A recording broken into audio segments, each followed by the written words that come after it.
I'm not gonna say a lot, but, I'm here to help Clayton. Before we get started, and I know Robert Moore's fixing to leave early, so I'll ask him a question. You asked me something the other day, I gave you some advice on the phone, did you follow it? Stock tip. No. So listening to your wife, Okay. saying, yes, dear, You know want what money? she said. And Gordon, did it work? All right. All right, just checking. I believe it's the biggest crowd we've had in a while. I do too. Looks good, I appreciate everybody coming out. We're gonna try to do this on the second Tuesday of every month, do something, some type of presentation. I know that tentatively we have Galen Reasons coming next month. He's gonna talk about, did y'all even know that we had commercial air service at the airport at one time? Yes, I did. He's gonna talk about that, buses that used to run through here to Jackson, other places. Some of the commercial travel that we had available back in the day. We have a few other programs lined up. I think, we're gonna have a program on Fort James, Fort Lamb, how it got started, up through there were several companies, Ellen Brayton, who else? There's a lot of them that were involved. Ford got their start through the same people. All started with a barrel maker in Omaha. So it's pretty interesting about that. Get started, Clayton. Clayton asked me to put together a few slides for him, and I have no idea whether that's the same pillow that owned the house on Troy or not. Same thing. Pillow Brothers. I'm assuming that was Frank and Bo's pillow. You guys remember that the Dyersburg city limits in those early days, the city landfill was in Ladder Woods. Right. And my two sons made a habit of going back there and digging, and they bring up a lot of different type of bottles and artifacts through the years that we lived there, so. Is this your picture? Did you do this? Or? Whether they did this or not, I can't say. Okay. I found that, I just thought it was interesting news. Pillow Brothers from Dyersburg. Mr. Bo's pillow died in 1929. Supposed to be angina pectoris. Now, apparently the doctor got there late after he's dead and they couldn't say why he died. But it's my understanding, Clayton, you said the architect drew up the papers in 20 what? Well, when we moved there, we found the original set of architectural plans from the firm in Memphis, which today is still in business, and it's stamped, in the upper right-hand corner, the date they had, bear with me a second. I think you said 24? Yeah, 24. So the plan started in 24, he died in 29. The city says the house was finished in 33. So apparently his widow finished the house, correct? Is this 1933? So I'm gonna just kind of go through these slides with you. Clayton's gonna tell you about them as we go. I would say that, supposed to be, there's a story behind that. I don't know if I'm. You gonna do it? Right. Okay, we'll remember to go over it later. Clayton, you can tell us who that is? Well, of course I took that picture, that's Miss Pillow. I understand she was a character. Well, I didn't have a flash one to get rid of the shadows under the bill of her cow. There's a postcard, one of the older pictures I can find of the home.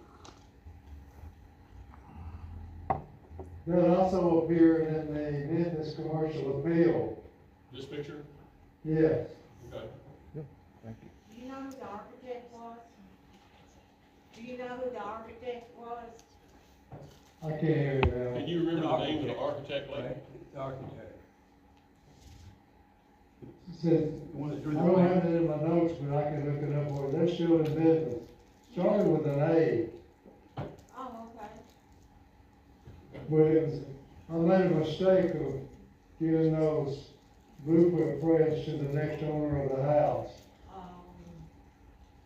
Should have kept them. I'm just gonna flip through here for you, Clayton. You just talk about whatever you wanna talk about, okay? Okay.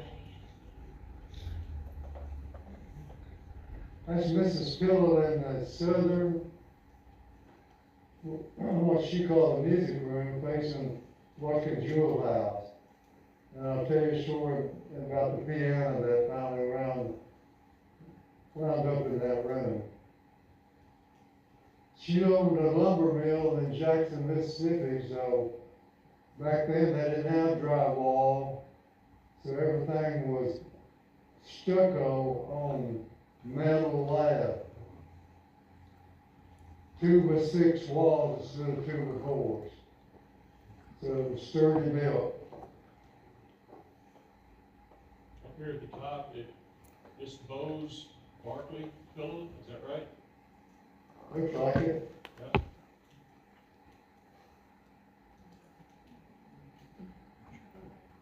I believe you told me this was a Packard limousine. From another thing that we gave away we should have kept, she kept a diary or a journal of what happened in that house. And dated everything, and she held a lot of parties there just for the men. Draw your own conclusions, I don't know. Like Trump, I'm just gonna present it and you make the decision. But that looks like about a 1930 some odd car. She had a Packard limousine where the chauffeur sat on the outside like the old Wild West stagecoaches where the guy sat up front. So this was an upscale version of it. And I should have kept the picture, but I gave it to somebody. She was dressed in her finery, and she had a black chauffeur, which, by the way, him and his wife lived in the 3-room apartment behind the main house. And so he was standing, opening the door for her, which was really classic. So, woulda, coulda, shoulda, huh?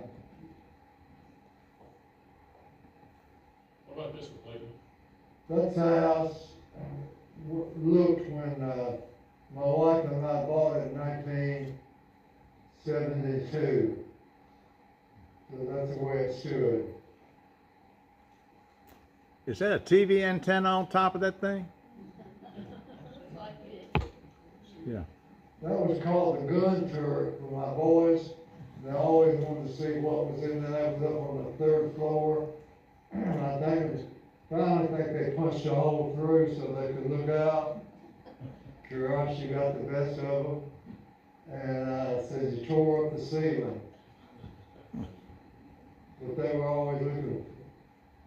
I did not take that picture that I could recall. Snowy day. There's that's the east side facing the Vanderbilt house at the time. Back to that snow picture. When we were doing trade shows in Dallas, someone from the studio called me and said, your roof fell in. That'll ruin the trip. I said, which one? I can't remember who told me from the studio, but it said it's the front portico cachet, if I'm pronouncing it right, had got so heavy with snow, the roof collapsed. He said, what you want me to do? And I said, nothing, unless something else happens. So that reminds me of that phone call. The east side. How many windows did you tell me that house had? There's 42 windows in that house. No air conditioning except window units. Steam heat radiators. Sure was nice to get out of the bathtub at night and your towel is laying on the radiator. And your pajamas on top of that. I noticed there's like a weep hole here. What? That was an unfinished electrical outlet. When we moved in there, Mike Pence and Dagberg Machine Works made me a deal on the, light fixtures in the house and one outside. There was no light fixtures in the house except about 100-watt bulb in each room, plain and simple.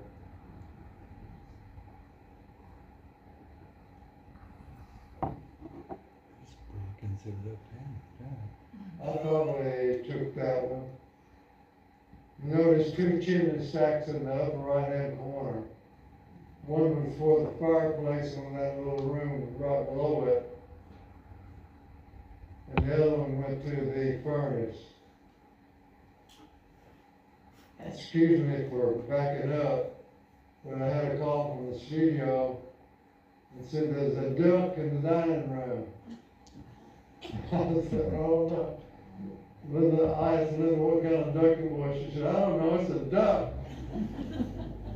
So I told her to go open the front two doors, the front two screen doors, prop them open with something, and we'll come up there and shoo that duck out before he makes a mess on something. And we had the fire department come up and put a wire mesh covering over each of those so that the birds wouldn't go down in them anymore.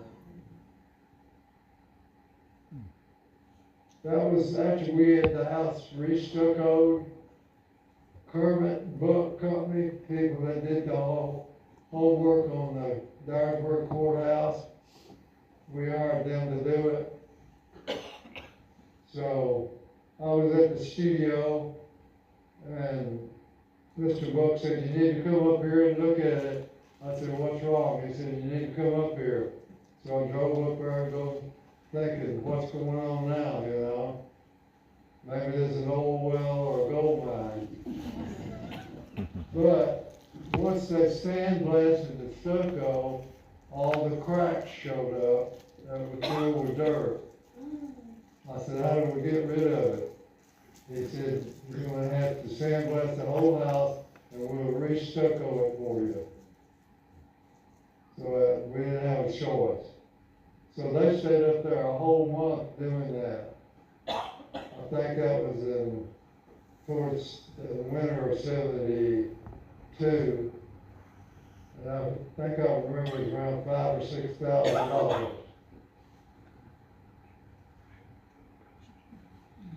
That's another shot I took of the front.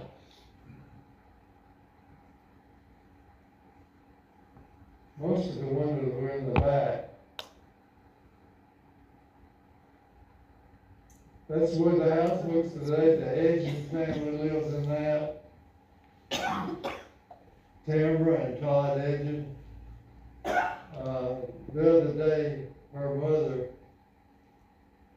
Tamara Edgen, took her head in my room out at Maple Ridge, checking on me. And I said, how's the house coming? She said, we got to re-tile the whole house, and those curved tiles are all cracking. And they have to get a company in California to remake them completely. I said, isn't there a cheaper way to do that? She said, well, we want to stay with the consistency of the preservation of the house.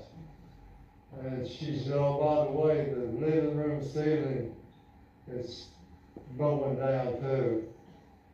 Of course, at that point, the house is almost 100 years old.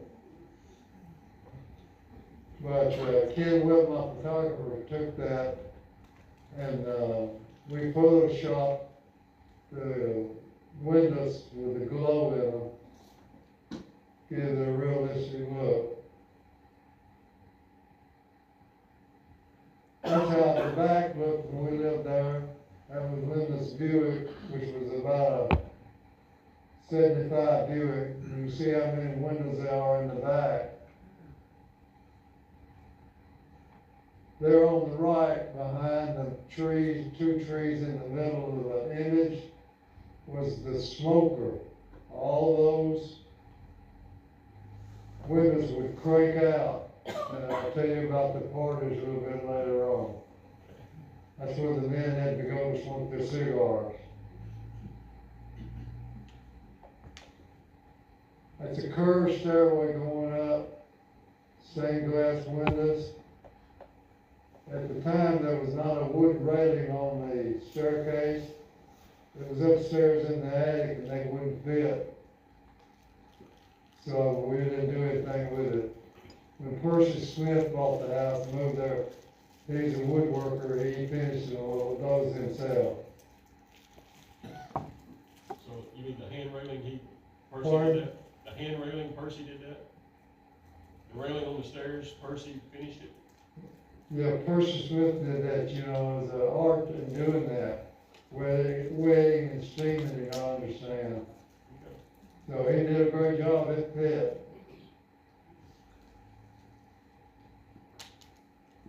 That's the dining room after we moved in. When we moved in there,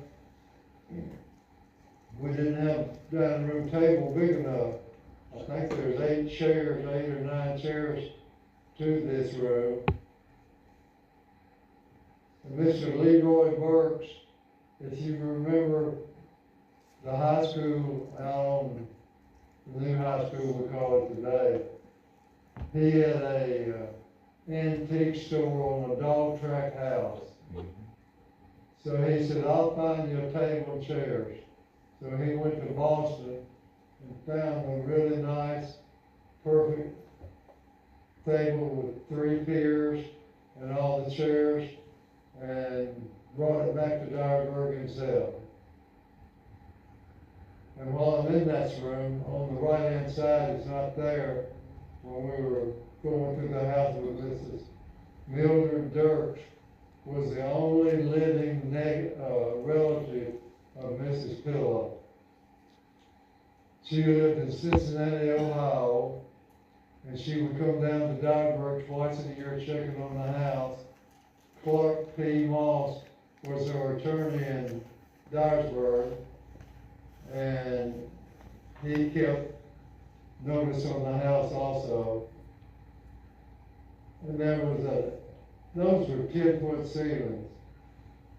And my boys remember when we did have an earthquake and the iron woodwork at the top did rattle on one occasion. But there was about a 7-foot painting of Mrs. Pillow on that wall there in her costume. And Mrs. Dirks wanted to know, do y'all want it? And I said, we don't have any use for it now. So she took it back to Cincinnati, I guess. I know these were throughout the house, right? Yeah, going into the living room was the same architectural design.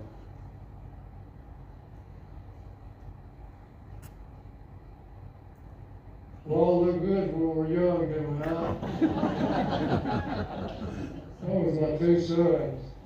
They had a time growing up in that house. I believe you told me you had some ghost stories from that house where people were seeing ghosts, hearing ghosts. Yeah, of course.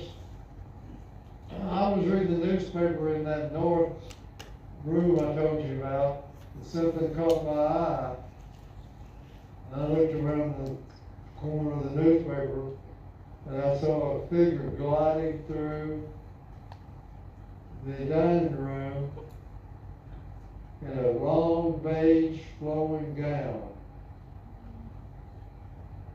And I kept looking till it disappeared in the living room. Of course, who could it be? Mrs. Dirks. But I don't drink or smoke. So I told Linda about it, and she said, well, we'll be on the lookout for it. And through intervening times, she saw the same thing. Anybody that spent the night in our house, we did not tell them about the ghost, what it looked like or anything, so we were going to have proof of it. And they would eat breakfast with us, and I remember Johnny Hogan, the photographer, spent the night with us, and he said, I don't know if I need to tell you all this. And I said, what is it, Johnny? You folks have got a ghost. What did it look like? And he gave us a look of the same type of ghost. He said he was laying in bed in one of the boys' bedrooms, and at the end of his bed was a closet, and there's a figure appeared in that door. They pulled the covers up over his head.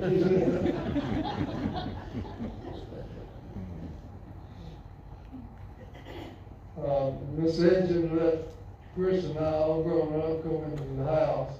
You can see the wood railing, and Todd in the middle lives in Norfolk, Virginia. Today he's 62. Todd lives in outside Atlanta, Georgia, and he's 57. Some of my portraits of the two Edson children are throughout the house.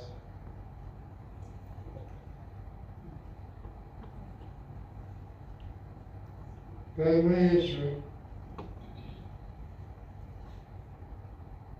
That's the Edson children in a painting that Ken did for them.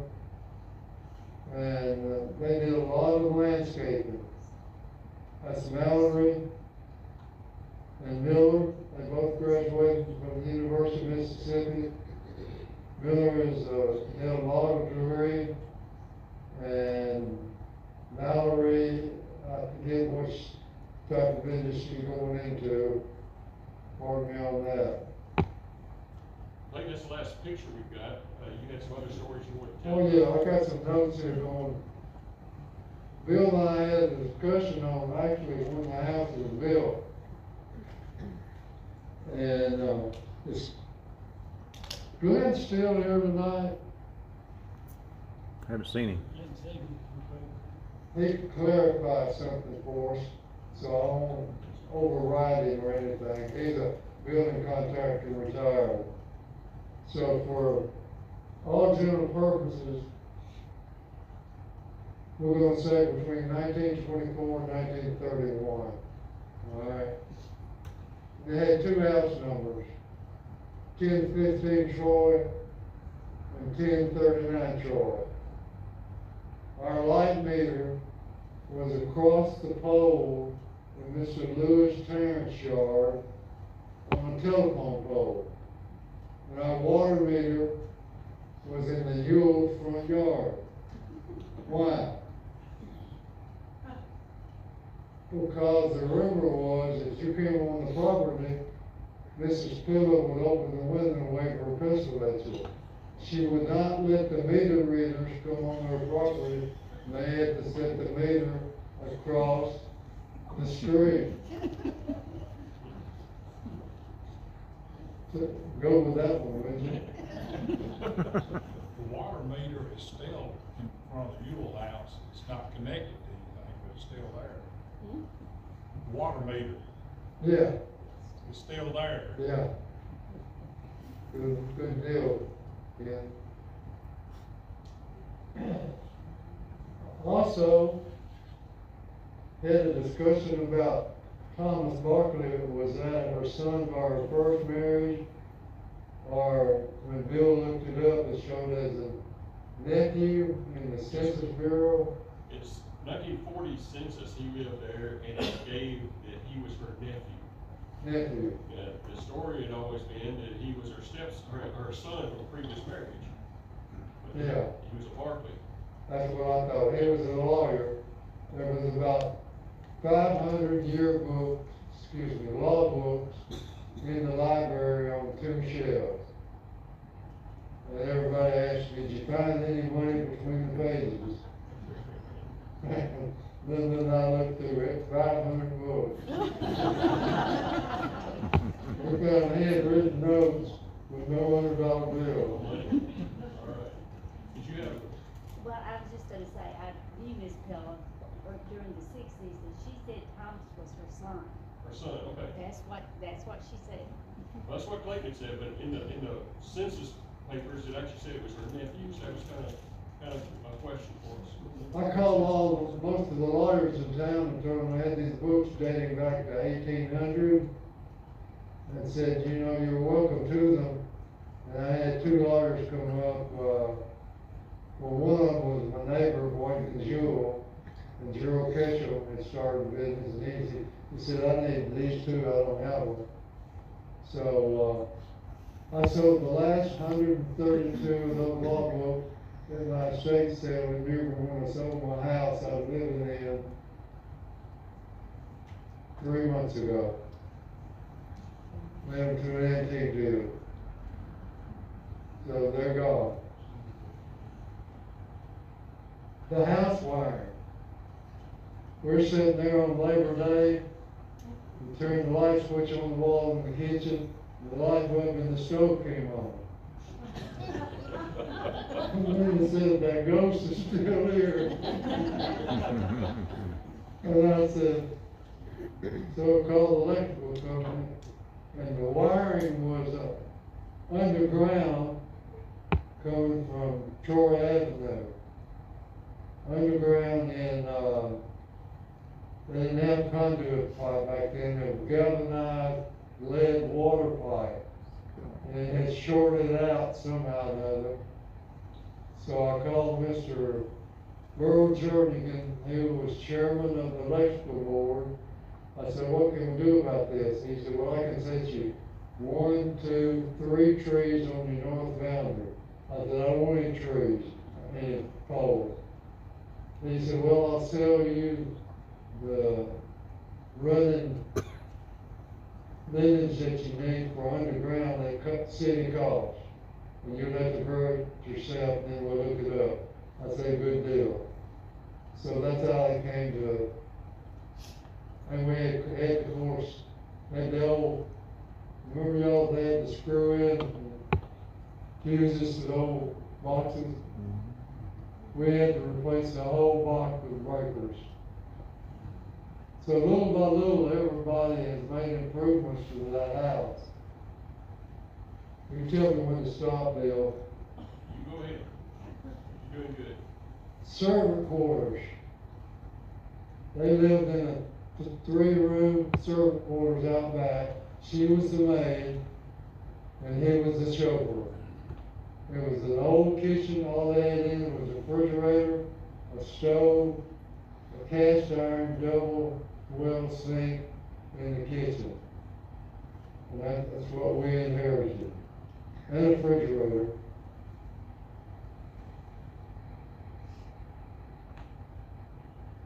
Okay.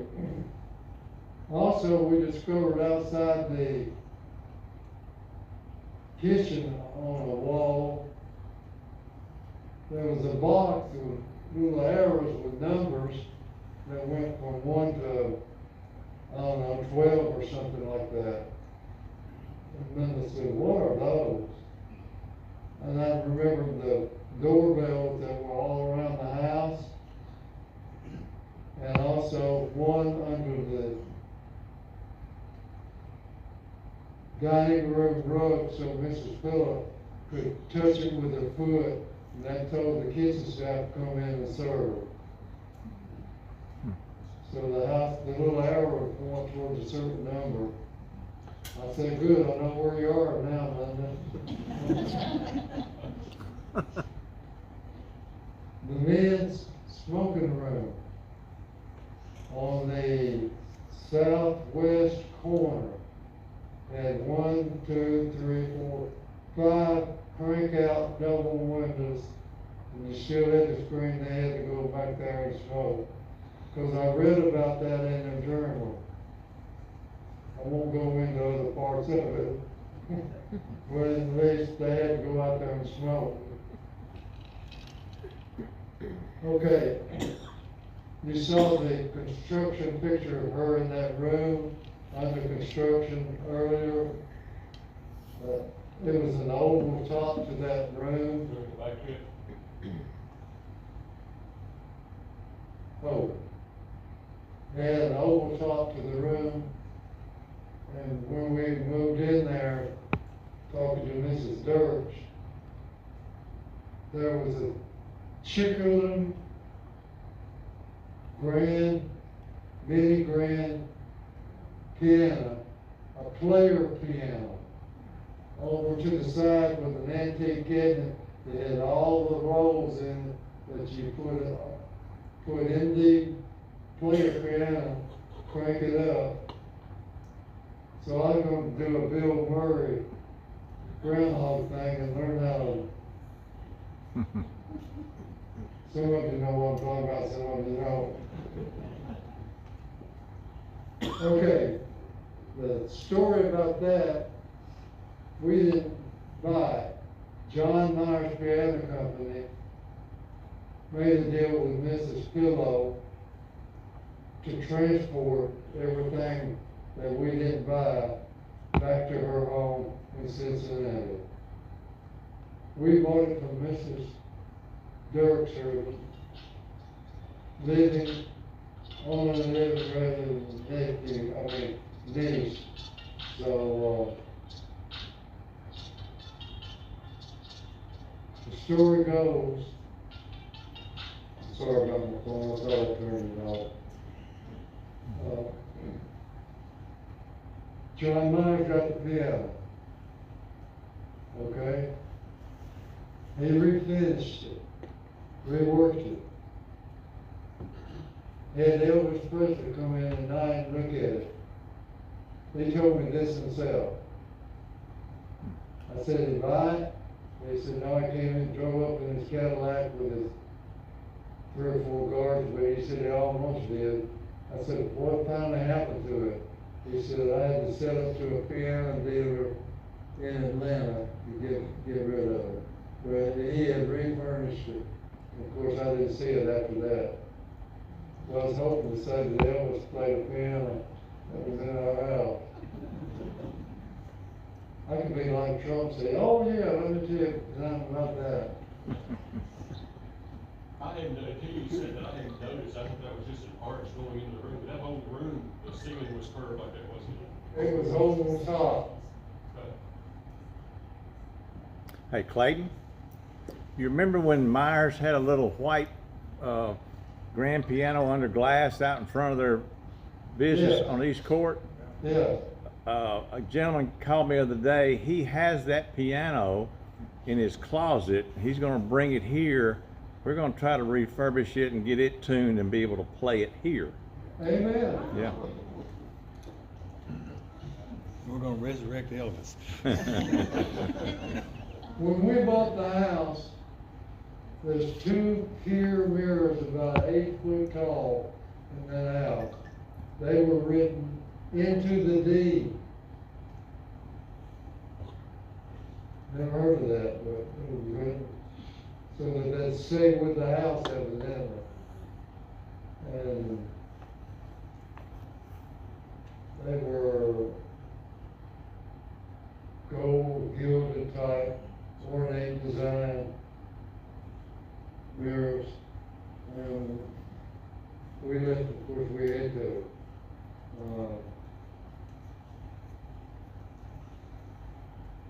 steam heat radiators, we told you about that. We had window air conditioning unit. Bill Bishop did painting of the outside windows. He made me a price of, I remember $850, and all the money on that job, because he didn't count, find out there's 42 windows. So, one of his painters was painting the women's walk-in closet outside the bedroom. And he heard somebody, house was empty. He heard somebody come in the back door, it was a screen door, and the door shut. He heard the person walk up the winding stairway, and he turned around expecting to see somebody. There was nobody there. He got up and left, never came back. Little Richard came up and said, "Where's my painter?" Right? He's gone. You were talking about your radiators, they got there. Yeah, that's the radiators, they were all around. We had a carpenter build wood covers for them, so that they didn't look so rushy. Leave a screen opening, and everybody that's come in there has built new ones.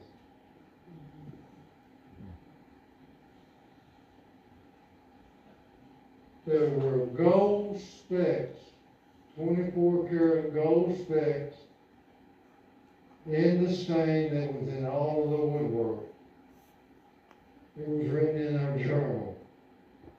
Linda said, won't we scrape all that off? When we bought the house, we paid Mrs. Dirks $75,000 for the house. 2 acres of land. And, talked to Stan Zipper about it, and he said, she'll give you a better rate if she'll self-finance it, which she did. So, we paid her, I think, like $25,000 down because we sold our house. And we financed it for 7 years, so we had a house paid for in 7 years. We had one house payment a year. That was during school picture time. We lived there a year and a half with no house payment. And the first house payment though was $15,000. So, but we saved up for it from school picture money. But Miss Mildred Burks was a very gracious lady. She helped us in a lot of things.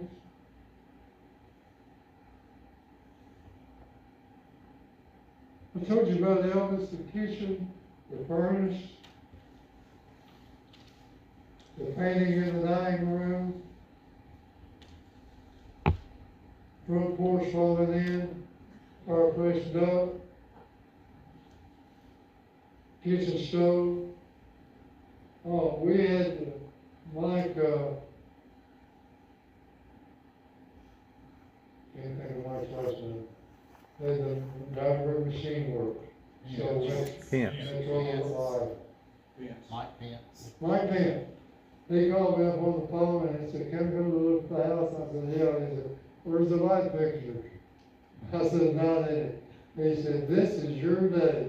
He said, I got chandelier type. I've had it for years. My dad bought them years ago.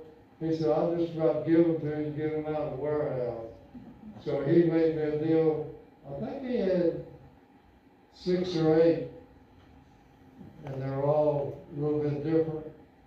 And he also put in new kitchen cabinets in the, there's one of them, the chandeliers.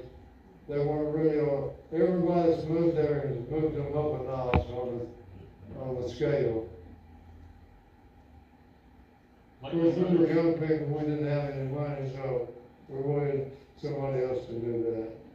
Maybe I noticed the outlet down here, were all the outlets down on the baseboard like that? Yeah. I'm assuming they came back and retrofitted in, by just pulling the baseboard out, run the wiring. All the wiring was done in, what do they call the water pipes today? Not PVC, but In conduit? it was metal water pipe. They didn't have conduit back then. Okay. So all the houses were wired like that. The electricians come up there and they say, this got to be the only house in Dogburg with this type of setup. I said, what do we do? He said, don't touch it. They're going to have to tear out the walls.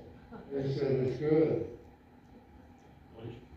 Yes, I have a question. You said there were no light fixtures in that house, just one dropped bulb? Is that correct? Pardon? 100 watt bulb. They only had one dropped bulb in each room? From the ceiling? Mhm. Yes. So she could put gold flecks in her paint, but she couldn't afford a chandelier? She was very eccentric, remember?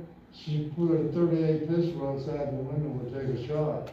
So, Are there- Miss Vanderbilt lived next door. Remember Vanderbilt Hardware on the south side of Clark? That was her son that had it. Linda called Mrs. Vanderbilt and said, Miss Vanderbilt, my grandson, Rusty, and some of the Boy Scouts are gonna be camping on the back lot. They'll have a fire, cook some hot dogs and stuff, and they'll be singing and whatever. Please don't shoot them. So are there any interior pictures of the house from when she lived there? Or, Are there any pictures of the house that existed at the time that she lived there? we never did find any. After it was finished, and she lived there a short period of time, the only pictures we had was her chauffeur car. Well, you would think, I guess maybe they weren't taking pictures because they didn't want anybody to know who was there. I think pictures of people Sure, I are usually have much money. less of a She said, room. where's my cell phone? One of the things we found, Clayton and I were doing on the research on it, the 40 census we talked about. The mayor, Hamner, LD, Hamner lived there, like on that same section. Wheeler, Cotton Mill. I think half of, the management of Niceboro Fabrics was right there in that area when they were, big. Was this house built about the same time as the King Mansion? That's what? Was this house built about the same time as the King Mansion? I'm guessing it was probably around the same time, I really don't know. Kings lived in White Hall down there on Sampson first, by his living house. And they were there, so things of the Kings. This is pillow for your senior citizen was on the vaudeville. Young people said, what is vaudeville, Carl? And she traveled, her trunk, traveling trunk was on the 3rd floor unfinished attic with all her costumes in it. And Mrs. Dirk went up, do y'all want that? And then they looked at me and said, what we do with it, it's not my size. How many square feet are in the house? You know how many square feet are in it? Like, Or, how many square feet are in it? I can't hear that. Square footage of the house. How big was the house? What was the house? How many square feet? 5,280. How many bedrooms? 3 bedrooms, 2 baths. When, Dennis Miller bought the house for his daughter, Tamara, the bathtubs were cast iron. They couldn't even pick them up. He took them upstairs, he's let me tour the house several times. Yeah, if you want somebody They working, had it's to a take a problem. cord and cut it in 3 sections to get the bathtubs and put in walk-in showers out of that house. But he told him himself, I said, you done a lot of work.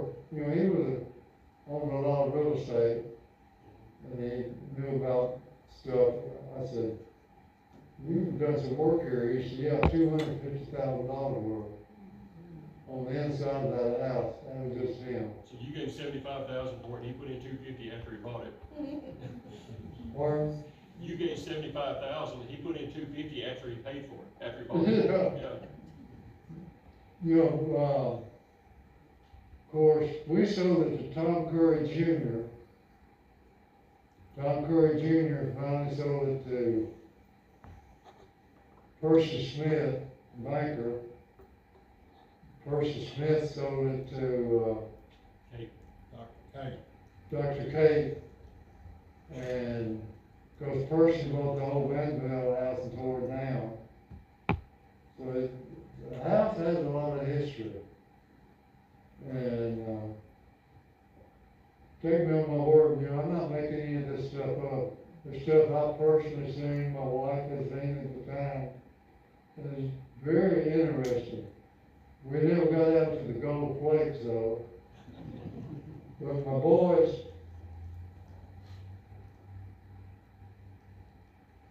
third floor attic, the boys said, let's make a game room up here. So we wanted to keep with the house, and this was in the 70s. We bought 4x8 solid walnut paneling. I think it was like $75 a sheet. because you didn't want to screw anything up there. And so we paneled and insulated the third floor ourselves. And that was our game room. We had, pinball machines like this. And every time our commercial vendors would come to town, the George Jury, D-U-R-Y company in Nashville, sold us our professional stuff. We played, Russell Thomas was his name, he loved to play that pinball machine. I was right over Linda's bed. She'd stick her head up the stairway and said, "Joe, come to bed or not." Speaking of the stairway, there was another stairway that was between the kitchen, the little dining room, and the big stairway. That was the servants' stairway. They were not allowed to use the main stairway. For whatever reason. So we got the third floor finished in the game room up there. When my son Todd was on the basketball team as a senior, we had the whole basketball team and the cheerleaders, because they were going to state, come up and we fed them. I thought they never lived in the league at pinball machine. Okay, what was in the kitchen? We lowered the ceiling and put in ceiling like we say here, because it was 10-foot ceiling, and we put in an 8-foot ceiling with fluorescent lighting. Made a lot of difference.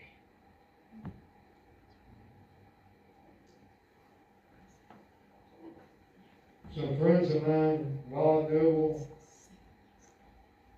Rodney Henrietta, CPA, unit, my photographer Johnny, we built a badminton court in the back behind the servants' quarters. Regulation size, fully lighted, grass court. We would play at midnight. I remember raising the window one night, and Bob said, "What's she got in her hand?" Said, "It looked like a pistol." So we had a lot of fun going up in the house. Anybody else have any questions for Clayton? How long did they live there? How long did you live there, Clayton? I know, How long did you live there? How long did y'all? 72 to 84 when the boys went off to college, it was an empty house. I was just gonna say that I was a teenager when Clayton and Linda lived there, and they opened up their home many, many times to teenage groups, and we had a wonderful time. And Linda told me once that a piece of furniture, a heavy piece of furniture, she got up one day and it had moved to another side of the room. I don't know if he remembers that story. Did you hear that, Clayton? She said that Linda told her that a big heavy piece of furniture had moved from one side of the room to the other overnight. I hadn't heard that one, that's good. Put that in your next one. I worked for Clayton, and we had our Christmas party there at the house. Yeah, we had a lot of parties for the young people. And Linda told us when we first come there, I worked for him at Framers Market for years. And she told us if you ever see a ghost look, she said ignore it. She said it's the family ghost. That would've been a little hard to do, I think. It was. My late husband, John Reed, said that when he was a teenager, he delivered medicine there to Thomas Barkley.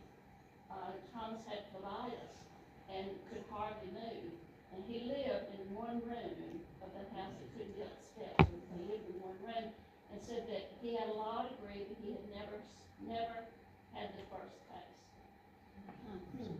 Talking about people that were scared of the house, Carolyn McEllis, your son Mike, when he came, Troy has a center part to the street.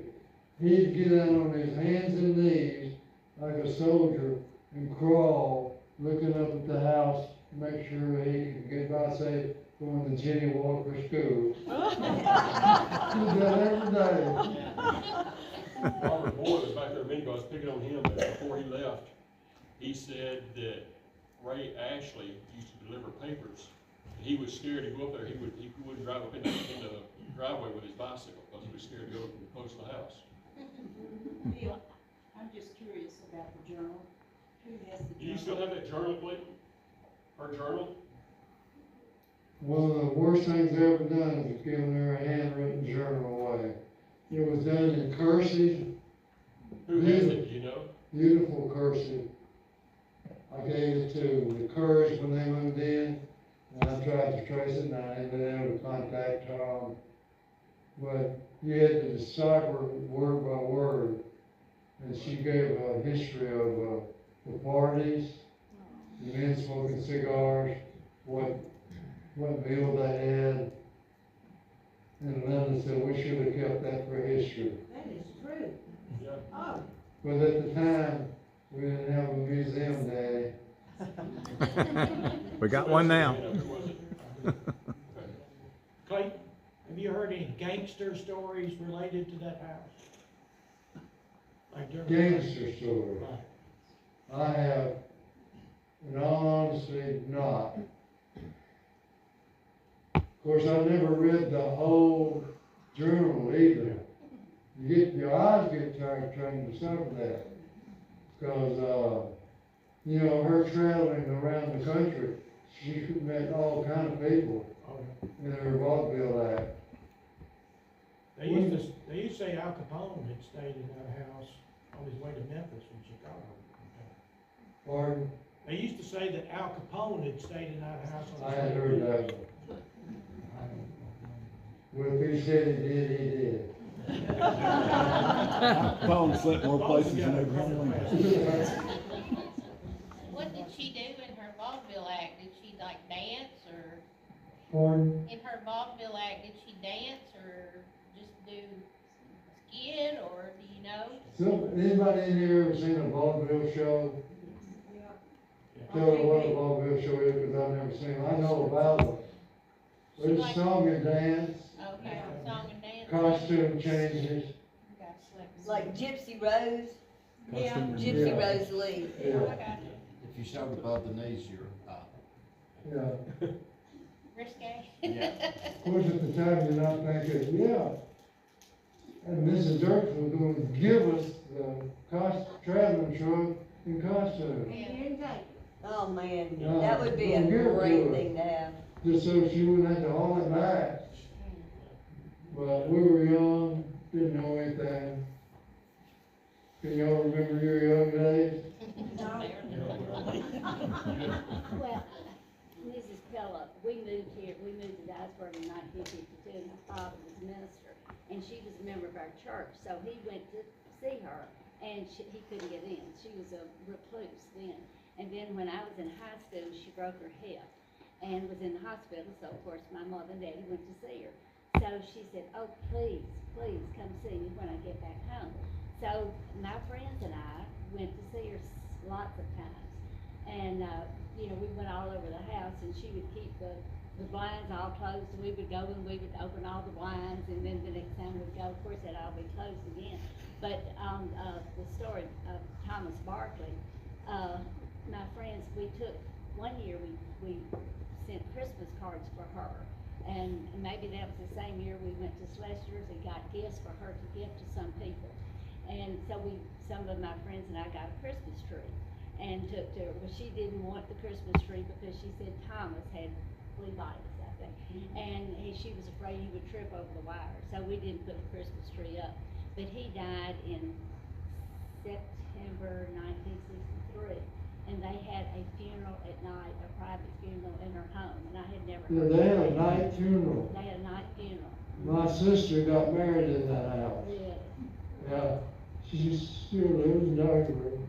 But the other thing was when Clayton, I think, was talking about shooting, the Rices lived in Watkins Jules' house, and I was a friend of one of their one of their children, and they would tell me that she would shoot, she would shoot them. And, so, I didn't know whether to believe them or not, but then when I got to be friends with her, and she took us all over the house, her bedroom was a window that they had showed us that she shot, so I think she probably did shoot at them if they came in her yard. Do you or remember something. what your husband told on her? No, Sort of disgusting. uh, Her husband told me once that Miss Pilla thought Mr. Rice was coming over to the house.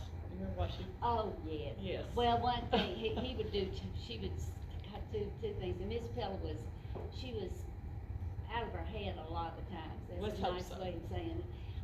When we would go, and if we went fairly often, she would be fairly sane.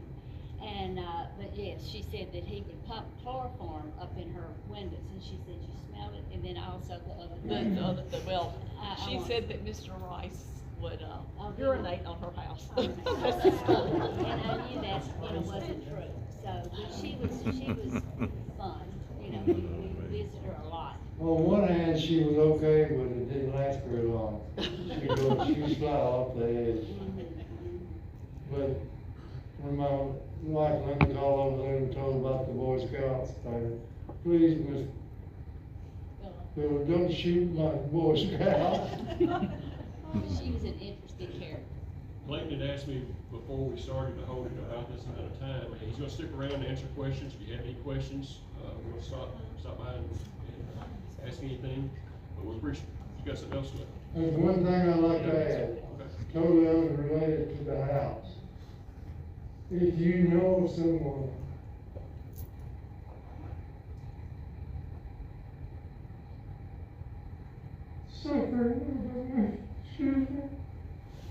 suffering from cancer, pray for that family.